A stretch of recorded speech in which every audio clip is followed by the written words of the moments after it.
Here we go. Good morning. Good afternoon. Good evening. Whatever time of day you tune in, I'm that's Linda. the time for you. And she's Linda and I'm Eric. And we're on day 50. of our Bible reading for the year. We just had all our friends go home from music night. We videotaped a little bit of it, not much, because it stops after 10 minutes and then, I wasn't paying attention. It's already all after 10. Actually, they went home early. Everybody's tired this week. Yeah. Anyhow, we're reading through the Bible, schedule with our daily bread. We're reading the Bible, the New International Version, and we're reading in Leviticus chapter 25. We always have pizza and dessert on music night, and one of the ladies brought a cheesecake, and I caved and gave in to temptation, and I'm lactose intolerant, and so I'm all stuffed up. So if I'm sniffing, it's not I have a cold, it's just my allergies. My throat's all congested. You should just not eat it and let me eat it all in. And I didn't need the calories either. I've been looking at these videos and I keep saying there, I need to join the fitness club or lose weight. And then I baked sticky buns today, pizza, a cheesecake. I made homemade pasta. We had to sample it. It was really good. But now I'm wearing it. I'll just tell you that the videos make me look 10 pounds heavier. It's not true. But I'll tell you that. Don't leave her. Okay. I'm going to crack the whip on her. He's going to crack the whip on me. I'm going to get tough with her. She's always complaining about being overweight. So, okay, we're going to do something about it. So over the next couple of months, I get tough with her. I miss having an hourglass finger. I could eat a lot when I was young. But I ate like a man, and I never gained a pound. Yeah, but you got to slow down in reading. Okay, let me ask you something. What did you eat today? How many, did you eat breakfast? Today? Okay, I had for breakfast a smoothie. And half a slice of peanut butter and honey, because it's protein. And Okay, that's fine. When was your next time you ate something? Around 1 o'clock I had the leftovers. You should have had one long before that, just a little snack. But I was doing errands, remember, for tonight. And I had the leftovers, wonderful supper leftover from last night. The wonderful, wonderful butternut squash and the beef stew and carrots. And it was a small portion. Well, that was good. And I had tea all day. I didn't drink coffee. Till tonight I had a little bit of decaf with dessert. And then I didn't eat any of my baking. And when you came in, I had the, you had the smoothie. I didn't even have that. We made that homemade pasta, and I had a little bit of that with you. What I'm noticing, she often may eat something for breakfast, then she doesn't eat anything till supper. And I'm trying to get her that she's got to realize that she has to have just a little bit every 2 hours, just a little bit, something to nibble on next to her. But I get working. They say that's the best way you can maintain your body. I get working on something. In the summer, it's yard work and gardening and stuff. And in the winter, I work on the computer a lot. And when you're on the computer, anybody who's on the computer knows time flies. Okay. So anyways, I had only 1 and 2 little wee slivers of pizza, like really little. Like they weren't even 2 inches thick. Little slivers of pizza. Yeah. And that cheese. We're way off the subject here. So it's not that I overeat. It's just that I'm not working out. That's true. I'm going to keep telling you. Get up, go for good work. I am a grandmother. That's not the point. And I'm Irish. That's not the point. And all my grandmothers. No, that's not the point. You're trying to avoid the issue. For generations. The issue is you need to get out and do more exercise. We're boxy. All right. The Sabbath year, chapter 25 of Leviticus. Okay. The Lord said to Moses on Mount Sinai, "Speak to the Israelites and say to them, when you enter the land I am going to give you, the land itself must observe a Sabbath to the Lord. For 6 years sow your fields, and for 6 years prune your vineyards and gather their crops. But on the 7th year the land is to have a Sabbath of rest, a Sabbath to the Lord. Do not sow your fields or prune your vineyards. Do not reap what grows of itself or harvest the grapes of your untended vines." So everything goes wild for a year. Do not sow your fields or prune your vineyards. Do not reap what grows of itself, or harvest the grapes of your untended vines. I wonder if the gleaners can still take it. I think they have to because you got to do a lot of preserves to survive that year. You have to do something to survive the year. I don't know. Maybe it's a faith year. You have to trust God. Maybe on the 6th year you got to really store Well, it's a long time from January 1st to December 31st. Well, I know, but maybe on the 6th In year. our calendar, anyhow. Maybe on the 6th year they had a really good harvest all the time and they doubled up. Yeah, but then they'd have to do that. That's just Like the the prime manna. example of that is the manna. Yeah. Because for 5 days they got enough what they needed for that day. On the 6th day, they were required to double. Yeah. They got double the amount because it didn't rain manna from heaven on Sunday. Yeah. And so I don't know how they would have to do this. Because they didn't have freezers like we do. But they must have stored food somehow. Whatever the land yields during the Sabbath year will be food for you, for yourself, your manservants, your maidservants, and the hired worker and temporary resident who lives among you, as well as for your livestock and the wild animals in your land. Mm-hmm. Whatever the land produces may be eaten. Well, there it says right there that they still had to use it Count for off food. 7 Sabbaths of years, 7 times 7 years, so that the 7th Sabbath of 7th amounts to a period of 49 years. This is the year of Jubilee. Then have the trumpet sounded everywhere. On the 10th day of the 7th month, on the day of atonement, sound the trumpet throughout your land.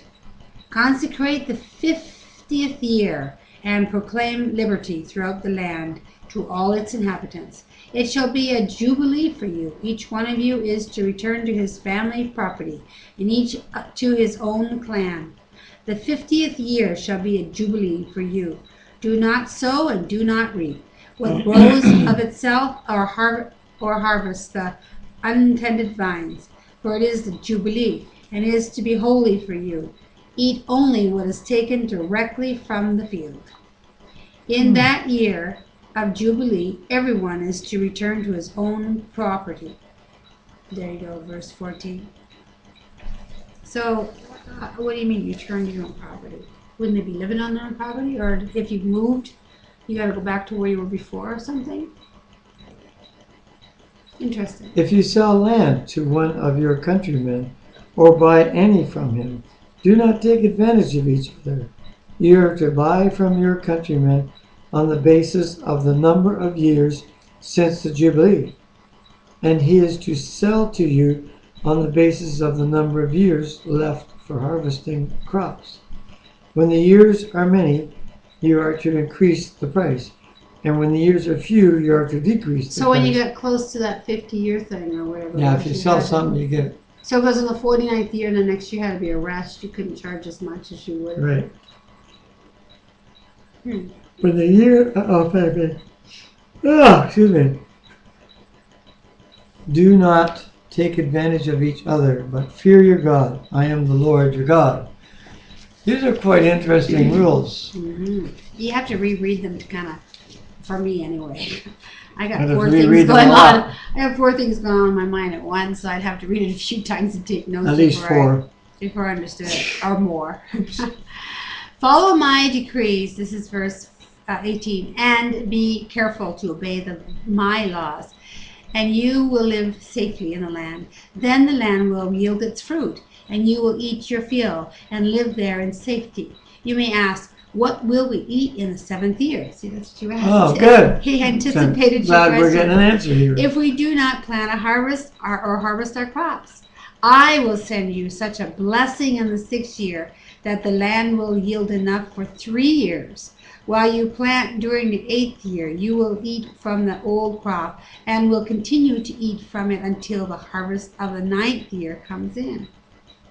Wow. The land must not be sold. I'm reading verse 23. The land must not be sold permanently, because the land is mine, Really? and you are but aliens and my tenants. So they lease the land Throughout the from God. country that you hold as a possession, you must provide for the redemption of the land.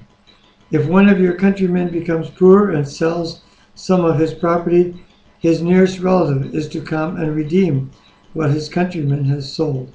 If, however, a man has no one to redeem it for him, but he himself prospers and acquires sufficient means to redeem it, he is to determine the value of the year since he sold it and refund the balance to the man to whom he sold it.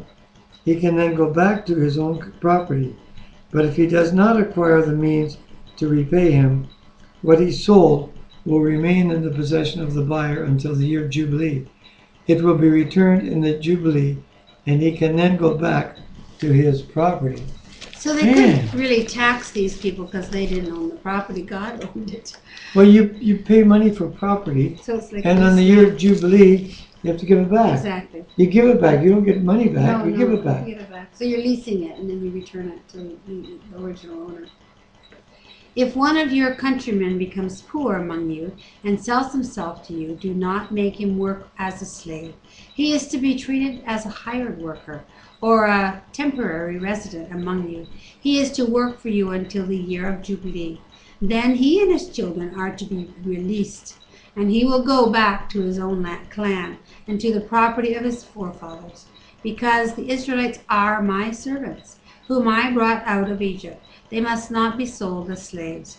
Do not rule over them ruthlessly, but fear your God. I could see why God would do this, you know. More people fight over property. Wars fight over property. But God says, this is my property. You don't own it. You can lease it. You can lease it for 6 years, and in the 7th year, you got to keep giving it back to the original people who I assigned to manage that property, or their relatives or heirs or whatever. And so no one could really, upgrade. No one would really invest in that land because, you only have it 6 years. So you're not going to put like a castle on it and fight a war and put a moat around it, right? You're just going to use the land to feed yourself and your family or to produce a business or a livelihood. Because at 6 years, it's just leased land from God. But then in the 6 years, you've lost everything. What you've put into it as far as... But you have your own original land you go back to, I guess. I don't know. I don't know how it works. I don't know either. I wonder if they still do that over there. How come you skipped this whole section? I did. You're supposed to read there. The it. Levites always have the right to redeem their houses in the Levites' town, Did I skip a which they possess. So the property of the Levites is redeemable. That is, a house sold in any town they hold, and is to be returned in the Jubilee, because the houses in the town of the Levites are their property among the Israelites. But the pasture land belonging to their town must not be sold. It is their permanent possession. No, I stopped up here. You're supposed to read this on this. You were reading over here. Was I? Yeah, you said that if one of your countrymen becomes poor among you and sells himself to you. Oh my. If one of your countrymen becomes poor and is unable to support himself among you, help him as you would an alien or a temporary resident, so he can continue to live among you. Do not take interest of any kind from him, but fear your God, so that your countrymen may continue to live among you. You must not lend him money at interest or sell him food at a profit. I am the Lord your God, who brought you out of Egypt to give you the land of Canaan and to be your God. So now I got you totally confused. I'm wondering whether all this is just boiling down to the fact is that I am your God. Yeah. And I will provide for your needs. Okay, we're at 14:05. Can I finish the chapter? Where did I read when I read? You read this part down to here. Oh yeah, it's really long. Okay. I Now, guess I do. We'll leave it right here. It's verse 44. Yeah, verse 44. That's because we talked so long. If you were following along, you're probably really confused. I don't know. Okay. I think you pointed to the page in the wrong That's- spot and I just read. That's the first segment of our two-part series for day 50 of reading through the Bible. So may God bless you. Hope you turn in to the second part. Yeah. We might do better on the second part. I'll have to be quiet. Did you notice I got my hair cut today? I see that. Yeah. Because it looked terrible yesterday.